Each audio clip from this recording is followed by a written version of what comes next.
Hello friends, स्वागत है आपका वाईपी एजुकेशन ट्रिक चैनल पर। दोस्तों, मेरे इस चैनल पर आपको यूपी बोर्ड का सिलेबस कराया जा रहा है। और बेटे, यूपी बोर्ड के सिलेबस में हम बात कर रहे हैं क्लास 11 एग्रीकल्चर फिजिक्स की। तो फिजिक्स में हम चैप्टर लेके आए हैं 21वें चैप्टर का पार्ट 1 अपलोड हो चुका है और उस पार्ट 1 की लिंक आपको डिस्क्रिप्शन बॉक्स में मिल जाएगी। तो बेटे, आप मेरे चैनल पर नए हैं या अभी तक आपने मेरे चैनल को सब्सक्राइब नहीं करा है तो आप नीचे रेड कलर के सब्सक्राइब बटन पर क्लिक कर लें और बराबर में बेल आइकन की घंटी है उसको भी प्रेस कर लें। इससे क्या होगा कि जब भी मैं वीडियो को अपलोड करूंगा तो बेटे उसका नोटिफिकेशन सबसे पहले आपके पास पहुंच जाएगा। तो आज बहुत ही वेरी वेरी इंपॉर्टेंट क्वेश्चन है। क्या क्वेश्चन है समझिए आप। क्वेश्चन है बेटा आपका, अवतल दर्पण के लिए सिद्ध कीजिए F बराबर R/2। यानी सिद्ध करवा रहा है कि सिद्ध कीजिए कि गोलीय दर्पण की फोकस दूरी उसकी वक्रता त्रिज्या की आधी होती है। क्लियर? ये आपसे सिद्ध करवा रहा है। तो देखिए आपको करना क्या है, जो थ्योरी है उसी के हिसाब से हम डायग्राम बनाएंगे या आप डायग्राम के हिसाब से थ्योरी लिख सकते हो। एक चीज याद होगी तो आप दूसरी चीज तैयार कर सकते हो। जाहिर सी बात है, पहले हम डायग्राम को समझेंगे, डायग्राम के बाद हम थ्योरी को समझेंगे। देखो इसमें लिख रखा है कि एक M1 M2 अवतल दर्पण है। तो आपको क्या काम करना है, एक दर्पण लेना है। कैसा लेना है, क्या लेना है, दर्पण। और दर्पण कैसा, अवतल। ये देखिए पोलराइज्ड है। ये आपने दर्पण बना लिया और इस दर्पण को नाम क्या दे दिया, M1 M2। चलिए आप यहां पे लिख दो M1 और नीचे साइड लिख दो M2, M1 M2। फिर कह रहा है जिसका ध्रुव P है। अब आपको क्या काम करना है भाई, आपने अवतल दर्पण तो बना लिया, देख दर्पण तो बना लिया, दर्पण के साथ साथ आपको चाहिए इसमें मुख्य अक्ष। क्या चाहिए, मुख्य अक्ष। अब मुख्य अक्ष का जो बिंदु है वो ये P है। क्या है, P है, जिसका ध्रुव देखो कह रहा है भाई M1 M2 अवतल दर्पण है जिसका ध्रुव क्या है, P है। तो मैंने ध्रुव क्या रख दिया, P। इसके बाद कह रहा है वक्रता केंद्र C तथा फोकस जो है वो F है। तो आप क्या करोगे भाई, यहाँ पे फोकस लिख दे रहा हूं मैं, फोकस F और जो वक्रता त्रिज्या है वो C। आगे कह रहा है कि परावर्तन किरण, आगे समझिए, मुख्य अक्ष के समांतर BA दर्पण के। तो आपको क्या करना है, ये मुख्य अक्ष है ना, मुख्य अक्ष के समांतर एक किरण गुजारनी है इस प्रकार से। ठीक, मुख्य अक्ष के सामने। और इसको नाम, ये समांतर क्रम में है ना, देखो इसके बिल्कुल समांतर क्रम में। इसे नाम दे दोगे आप B और इसे दे दोगे A। तो देखो आपने समझा, क्या समझा कि भाई एक M1 M2 अवतल दर्पण है, आपने एक M1 M2 क्या ले लिया, अवतल दर्पण, जिसका ध्रुव P। देखो ध्रुव ये P हो गया, वक्रता केंद्र C, तो वक्रता केंद्र C है, तथा फोकस क्या है, F। तो फोकस क्या है, F। अब आपने देखा कि मुख्य अक्ष के समांतर, इस देखिए ये मुख्य अक्ष है और लिख दे रहा हूं यहां पे बेटा, क्या है, मुख्य अक्ष।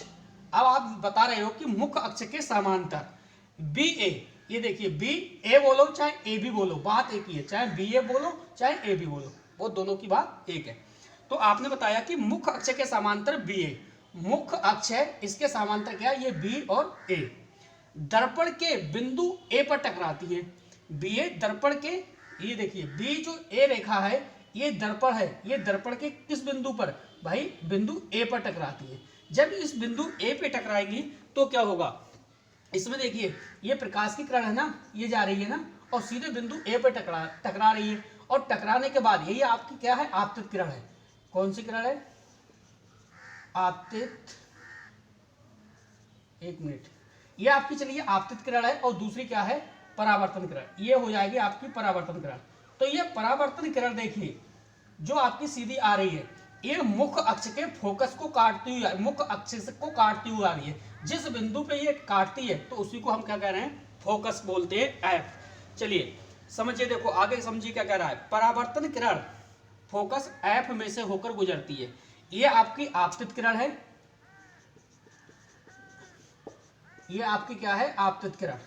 और जब आपतित किरण ये दर्पण से टकराती है और टकराने के बाद पुनः वापस होती है तो ये क्या कहलाती है, परावर्तित किरण। परावर्तन कर दे रहा हूं, चलिए परावर्तित कर दो, परावर्तन कर दो, परावर्तन कोण बनेगा, परिवर्तित किरण होगा। ठीक है, तो आप इसे बोलोगे आपतित किरण और इसे परावर्तित किरण। यानी आपतित किरण से बनेगा आपतन कोण और परावर्तित किरण से क्या बनता है, परावर्तन कोण। चलिए बेटे आगे समझिए। तो इतनी बात आपकी समझ में आई। चलिए परावर्तित किरण ही लिख दे रहा हूं, आप कंफ्यूज नहीं होंगे। परावर्तित किरण। अब आपने एक बात और सीखी है कि आपने एक बात ये सीखी है कि भाई कोई भी दर्पण है या कोई भी मुख्य अक्ष है, ठीक है, तो आपने सीखा परावर्तन का नियम के अनुसार आपने सीखा कि भाई जो आपतित किरण है, ये वाली आपतित किरण, ये आपतित किरण जो है वो परावर्तन कोण के क्या होती है, बराबर होती है। यानी ये कोण और ये कोण दोनों क्या होंगे, आपस में बराबर होंगे। और बीच में क्या होता है बेटा, अवलंब। क्या होता है, अवलंब। तो आप बोलते हो परावर्तन नियम के अनुसार कि भाई आप परावर्तन कोण और आपतन कोण तथा अवलंब तीनों क्या होंगे, एक ही तल में होंगे। यह परावर्तन का नियम है। दूसरा नियम क्या था कि आपतन कोण और परावर्तन कोण क्या होते हैं, आपस में बराबर होते हैं। तो इतनी तो बात आपकी समझ में आ रही है। अब आपको करना क्या है, देखिए आपको यह करना है कि जैसे ही आपने इस आपतित किरण को दर्पण से बिंदु ए से टकराई और ए से टकराने के बाद पुनः वापस हुई मुख्य अक्ष को काटते हुए, जहां पे मुख्य अक्ष को काटा तो उसी को हमने क्या करा, फोकस एफ बोल दिया। ठीक, अगर मैं अब यहाँ पे क्या करूंगा, अब देखिए क्या होना है इसमें आपको यह होना है कि जो अभिलंब है आपका ये, ठीक है, इस प्रकार का ये वक्रता त्रिज्या जो बिंदु आपका सी है, वक्रता त्रिज्या, इससे आप सीधे आएगा। ठीक है, तो आपने देखा कि भाई दर्पण है, दर्पण पे क्या है, परावर्तन कोण है और आपतन कोण है और बीच में अवलंब है। तीनों क्या है, एक ही तल पर है। बिल्कुल सही है। एक बार फिर से थ्योरी से मैच करिए। भाई एक M1 M2 अवतल दर्पण लिया, एक आपने M1 और M2 के ले लिया, एक दर्पण ले लिया जिसका ध्रुव P, वक्रता केंद्र C तथा फोकस F है। देखो जिसका ध्रुव P, फोकस F और वक्रता त्रिज्या C है। आगे भाई मुख्य अक्ष के समांतर, देखो अब ये है आपका मुख्य अक्ष और मुख्य अक्ष के समांतर ये समांतर जा रही है प्रकाश की किरण। तो मुख्य अक्ष के समांतर A और B, AB, चाहे AB बोलो चाहे BA बोलो, BA बिंदु A से टकराती है, बिंदु A से टकराती है। और जो टकराने के बाद क्या, परावर्तित किरण जो मुख्य अक्ष है वो F, यानी टकराने के बाद जिस मुख्य अक्ष पर मिलती है उसी को हम फोकस मानते हैं, यानी F। ठीक है, तो आपने देखा कि परावर्तन जो किरण है ये कौन सी किरण है, परावर्तन किरण है। परावर्तित किरण बोलो चाहे परावर्तन कोण बोलो, बात एक है। परावर्तित किरण से परावर्तन कोण और आपतित किरण से आपतन कोण दोनों क्या होंगे, बराबर होंगे। तो आपने देखा कि फोकस F में से होकर जाती है। तो फोकस देखिए ये F में से होकर जा रही है। यदि इस C को A से मिलाया जाए, देखिए मैंने इस C को किससे मिला लिया, इस बिंदु A से मिला दिया, ये इस बिंदु A से मिला दिया। जब मिलाया तो क्या हुआ, तो CA, देखो C और A, बिंदु C और बिंदु A, तो CA दर्पण पर अवलंब होगा। तो यही तो मैंने बताया कि जो CA है वो दर्पण पे क्या है, अवलंब है। यानी फिर से आप समझने की कोशिश करो, ये आपकी आपतित किरण है। क्या है, आपतित किरण जो सीधे दर्पण से टकरा रही है।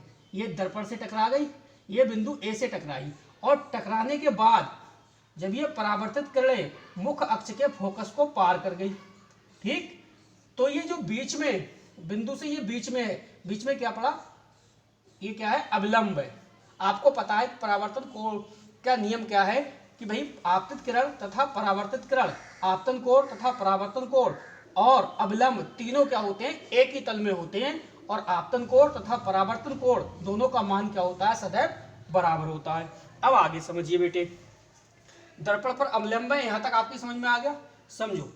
अतः कोण BAC, अब क्या लोगे, ये देखिए BA और C, अतः कोण BA और C, ये देखिए ये वाला, ठीक, कोण B, कोण A, कोण C कैसा है बेटा, आपतन। देखिए आपतन यानी आपकी आपतित किरण है, तो आपतित किरण का मतलब है आपतन कोण। तो बिंदु B, बिंदु A और बिंदु C, ये वाला जो कोण है वो कौन सा कोण है बेटा, आपतन कोण। आपतन कोण को हम I से दिखा सकते हैं। इसके बाद कह रहा है कोण CAF। अब देखो यहाँ पे सी, ये सी ए और ये ए, ये एफ है, सी ए एफ। क्या हो जाएगा आपका परावर्तन कोण, क्या हो जाएगा ये वाला कोण सी ए एफ, कैसा हो जाएगा परावर्तन कोण, और परावर्तन कोण के लिए आर। इतनी बात आपकी समझ में आ गई होगी। चलिए एक बार बहुत ही अच्छे से मैं फिर से दोबारा से रिवाइज करा दे रहा हूं, फिर आपकी सारी कंफ्यूजन दूर हो जाएगी, फिर हम आगे चलेंगे। तो देखो सबसे पहले देखो क्वेश्चन आपका ये था भाई, अवतल दर्पण के लिए सिद्ध कीजिए एफ बराबर आर अपॉन 2, ये आएगा सिद्ध करने के लिए। तो आपको करना क्या है, सबसे पहले आपको एक दर्पण बनाना है, फिर इस दर्पण को नाम देना है M1 और M2। तो आप लिख लोगे अपनी कॉपी में कि एक M1 M2 अवतल दर्पण है जिसका ध्रुव क्या है, जिसका ध्रुव P है, P जिसका ध्रुव P, वक्रता केंद्र क्या है, वक्रता केंद्र ये C है, और तथा फोकस क्या है ये F है। लिख लिया इतनी बात। इसके बाद क्या है भाई, मुख्य अक्ष के समांतर, ये देखिए आपका मुख्य अक्ष है, ये वाली जो रेखा है ये देखिए ये क्या है, मुख्य अक्ष है। अब आपसे कह रहा है कि मुख्य अक्ष के समांतर बी ए क्या है, बी ए प्रकाश की किरण है या आपतित किरण है जो बिंदु ए से टकराती है, और ए से इस टकराने के बाद ये देखिए पुनः परावर्तित होती है, तो मुख्य अक्ष से होकर गुजरती है, जो यहाँ पे टकराती है वहां पे क्या है, फोकस हो जाएगा एफ। क्लियर। अब आप बताओगे कि भाई कोण, अब आप कोण लोगे, कोण बी ए और सी, क्या कैसा कोण है, ये आपतन कोण है, और बिंदु सी ए एफ या ए सी एफ बोल सकते हो, ये कैसा कोण है, ये आपका परावर्तन कोण है। तो आपतन कोण को आई से, परावर्तन कोण को आर से, ये दोनों जो कोण होंगे परावर्तन और आपतन कोण कैसे होंगे, आपस में बराबर होंगे। रूल क्या कहता है परावर्तन का, रूल ये कहता है कि भाई परावर्तन कोण तथा आपतन कोण और अवलंब तीनों क्या होंगे, एक ही तल पे होंगे। तो भाई एक ही तल पर तो है, देखिए दर्पण है, दर्पण पे ये आपका आपतन कोण है, ये परावर्तन कोण है, और ये अवलंब है, तीनों क्या है, एक ही तल पे तो है। और परावर्तन का जो दूसरा रूल है वो क्या कहता है, भाई आपतन कोण और परावर्तन कोण बराबर होंगे। तो हाँ, अगर ये 30 डिग्री का तो ये भी 30 डिग्री का होगा, ये 60 डिग्री का तो नीचे वाला भी 60 डिग्री का। आपतन और आपका परावर्तन दोनों कोण आपस में क्या होंगे, बराबर होंगे। तो ये थ्योरी इसी की है और यहीं तक की है। ठीक है, आगे हम जब प्रोसेस को चलाएंगे तो बेटा ये बोर्ड पूरा रफ करना पड़ेगा। फिलहाल इतना आपका समझ में आ गया होगा, जितनी मैंने आपको थ्योरी समझाई इतनी आपकी समझ में आ गई होगी। अब हम चलते हैं आगे। ये बेटे आगे समझिए, देखिए आगे आप समझने की कोशिश करिए, आपको पूरा सब कुछ समझ में आएगा। समझो, देखो कोण बी ए सी आपने लिया भाई, कोण बी ए और सी, क्या लिया, कोण बी ए सी, यानी ये कौन सा कोण है, आपतन कोण है। बी ए सी कैसा कोण है, आपतन कोण है। और दूसरा आपने लिया भाई सी A F, C A F कौन सा कोण है, परावर्तन कोण है। अब आपको एक बात पता होनी चाहिए भाई, आपतन कोण और परावर्तन कोण दोनों क्या होते हैं, बराबर होते हैं। जब दोनों बराबर होते हैं तो बेटा हमने लिख लिया, देखिए कोण बी ए सी, क्या लिखा, बी ए और सी, बी ए सी लिख लिया बराबर, कोण कौन सा लिख लिया, सी A F, C A F. यानी परावर्तन, कारण क्या है भाई, परावर्तन का नियम है। परावर्तन का नियम है कि भाई जो भी दर्पण पर आपतन कोण और परावर्तन कोण होंगे वो क्या होंगे, आपस में बराबर है। आपने यही पढ़ा। तो भाई बी ए सी यानी बी ए सी और सी ए एफ, ठीक है, दोनों क्या होंगे, आपस में बराबर होंगे। अब आप समझिए, आपने कुछ इस तरह से पढ़ा होगा एकांतर कोण, एकांतर कोण पढ़ा इस टाइप से। एकांतर कोण भी क्या होंगे, आमने सामने क्या होते हैं वो बेटा, वो बराबर होते हैं। तो समझो बी ए सी लीजिए, अब आप क्या, बी ए और ये सी, ठीक है, ले लिया। अब लीजिए आप ए सी एफ, देखिए ए और सी और एफ, ठीक। आपने पहले क्या लिया, बी ए सी, आपने लिया बी ए और सी, ये वाला, ठीक, बी ए सी। अब दोबारा में आपने क्या लिया, ए सी एफ, ए सी और एफ। इसका कारण क्या है, ये एकांतर कोण है। एकांतर कोण बी ए सी और ए सी एफ क्या है, आपस में बराबर हैं। अब आगे समझिए, आपने देखा भाई बी ए सी बराबर क्या है, सी ए एफ, बी ए सी बराबर क्या है, सी ए एफ। तो आपने यहां से क्या लिया भाई, सी ए एफ ले लिया, कोण सी ए एफ। अब आपने देखा कि बी ए सी बराबर क्या होता है, ए सी एफ, बी ए सी बराबर क्या होता है, ए सी एफ। तो हम बी ए सी की जगह क्या लिख लेंगे, ए सी एफ लिख लिया। अब ये हो जाएगा बेटा आपका ए एफ बराबर एफ सी, ए एफ बराबर एफ सी। अब आगे समझिए प्रोसेस क्या है, आगे समझिए, आगे समझो। देखो कह रहा है यदि दर्पण का द्वारक छोटा हो, यानी ये दर्पण है ना, इसका द्वारक कितना बड़ा हो, इतना बड़ा हो, द्वारक छोटा हो, तो बिंदु ए बिंदु पी के नजदीक होगा। तो देखो ये वाला जो बिंदु है ना, ये देखिए मुख्य अक्ष है, मुख्य अक्ष है, और ये समांतर प्रकाश की किरण जा रही है, तो ये बिंदु क्या है, ए, क्या है, ए है। और ए से देखिए फोकस दूरी है, ये बिंदु पी है। तो आपको क्या कर लग रहा है कि जो बिंदु ए है बिंदु पी के बिल्कुल नजदीक हो जाएगा। वो ये कह रहा है यदि दर्पण का द्वारक छोटा हो, ये यहाँ पे दर्पण क्या है, दर्पण का द्वारक कैसा है, बड़ा है, और यहाँ पे क्या है, ये दर्पण का द्वारक, ये देखिए दर्पण का द्वारक कैसा है, छोटा है। जब दर्पण का द्वारक छोटा होगा तो जो बिंदु ए है, ये वाला जो बिंदु ए है, ये बिंदु पी के, ये देखिए बिंदु ए है, ये बिंदु पी के कहाँ होगा, बिल्कुल नजदीक होगा। जब बिल्कुल नजदीक होगा तो क्या हो जाएगा, हमारा नजदीक होने पे क्या हो जाएगा, ए एफ। देखिए ये वाला ए एफ, ये देखिए ए और एफ बराबर क्या हो जाएगा, पी एफ। ए एफ बराबर देखिए ये वाला ए और एफ, ए एफ बराबर क्या हो जाएगा, पी एफ। तो आपने क्या समझा, आपने समझा भाई यदि दर्पण का द्वारक छोटा हो, इस टाइप का हो, तो जो बिंदु ए है, ये वाला बिंदु ए है, इस बिंदु पी के बिल्कुल नजदीक हो जाएगा, पी के बिल्कुल पास आ जाएगा। ये देखिए बिंदु ए है, बिंदु पी के बिल्कुल पास आ गया। तो आप क्या लिखोगे कि नजदीक होगा, तो लिखोगे आप ए एफ, यानी ए एफ बराबर क्या लिखोगे, पी एफ। यहां तक समझ में आया। अब आप समझो, यहां पे देख रहे हो आप कि भाई ए एफ बराबर क्या लिख रहे हो, एफ सी, ए एफ बराबर एफ सी, और यहां पे लिखा है आपने ए एफ बराबर पी एफ, ए एफ बराबर पी एफ। तो यहां से आप क्या लिखोगे भाई, पी एफ, आप यहां से लोगो पी एफ लिख लिया, और पी एफ के बराबर क्या है, ए एफ। तो यहां पे देखो आप ए एफ के बराबर क्या है, एफ सी, ए एफ के बराबर क्या है, एफ सी। तो आपने क्या लिखोगे, आप यहां से लोगे पी एफ, और पी एफ इसके बराबर क्या रखोगे, ये वाला एफ सी, ये देखिए एफ सी रख दिया। अब आप ये देखना, ये एक बात और भी सोचो, देखो ये बिंदु पी एफ है, अब सी पी है, ठीक, सी पी बराबर अगर मैं बोलूं तो देखो ये P F plus F C हो जाएगा, ये हो जाएगा ना। तो सीधे सीधे हमने क्या काम करा भाई, पी एफ बराबर एफ सी बराबर 1/2 कर दिया, 1/2 करके ये देखिए सीधे सीधे हमने क्या कर दिया, पी और सी, यानी ये वाला पी बिंदु सी डायरेक्ट हाफ कर दिया हमने, और ये हाफ हो ही रहा है। देखो सी पी बराबर P F plus F C बन रहा है, क्लियर। अब आपको क्या करना है, अब आपको ये करना है भाई, यदि पी एफ, यदि देखिए ये पी एफ है, अगर मैं क्या कह रहा हूं, बिंदु पी एफ बराबर यानी यहां से इसके बराबर एफ है, एफ बोल दूं, और कह दूं पी सी बराबर आर है, यानी यहां से बिंदु ये सी है, वक्रता त्रिज्या सी है, यहां से और यहां तक क्या बोल दूं मैं, आर बोल दूं। तो देखो साइन बिल्कुल चेंज हो जाएंगे।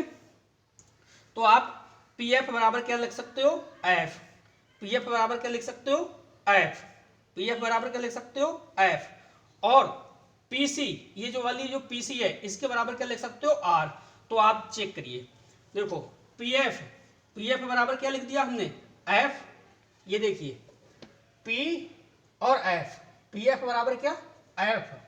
तो देखो पीएफ है, पीएफ बराबर क्या आ गया, एफ। अब इसके बराबर जब हमने एफ रख दिया, आगे समझो, आगे है पीसी, क्या है, पीसी। अब देखिए पी बिंदु पी और वक्रता त्रिज्या सी, यहां से यहां तक को हम क्या बोल रहे हैं, कैपिटल आर। तो भाई इसकी जगह जब हमने कैपिटल आर रख देंगे, किसकी जगह, इसकी जगह अगर मैं कैपिटल आर रख दूं तो कैपिटल आर कहां चला जाएगा, इसके जस्ट ऊपर चला जाएगा, तो ये r/2 हो जाएगा। तो बेटा ये r/2 हो गया। यही हमें सिद्ध करना था बेटे, यही हमें सिद्ध करना था। अब आपको क्या करना है, आपको कुछ नहीं करना, आप बेटे ईमानदारी से इस वीडियो को 2 से 3 बार देखिए, 2 से 3 बार लगातार देखिए। गारंटी लेता हूं इस बात की, पूरा ये क्वेश्चन है वो आपके इमेज में सेट हो जाएगा, आपको कोई भी समस्या नहीं होगी। तो बस बेटे इस वीडियो में इतना ही बताना था। अब एक इसका डेरिवेशन और रह गया है अभी, ये बेटे पार्ट 2 है, ये पार्ट 2 है। जिन स्टूडेंटों ने पार्ट 1 नहीं देखा है तो बेटा इसके डिस्क्रिप्शन बॉक्स में जाइए, वहाँ पे पार्ट जो आपका 1 है उसकी लिंक दी गई है। पार्ट 1 को अच्छे से समझिए, पार्ट 2 को अच्छे से समझिए, अब इसका पार्ट 3 भी अपलोड होगा। तो बस बेटे इस वीडियो में इतना ही बताना था। वीडियो देखने के लिए आपका बहुत बहुत धन्यवाद। आपका दिन शुभ हो। सेकंड रुकिए, देखिए ये आपको नीचे दिखाई दे दिया ना, आपने देखा, देखो सी और पी, ये पूरा कवर करा आपने, सी पी लिया और सी पी बराबर देखिए पी एफ, ये पी एफ और एफ सी। तो सीधे सीधे आपने क्या लिख दिया भाई, पी एफ बराबर एफ सी, ये कितना 1/2, ये हाफ हुआ, 1/2 पी सी डायरेक्ट ये लिखा था आपने, ठीक है।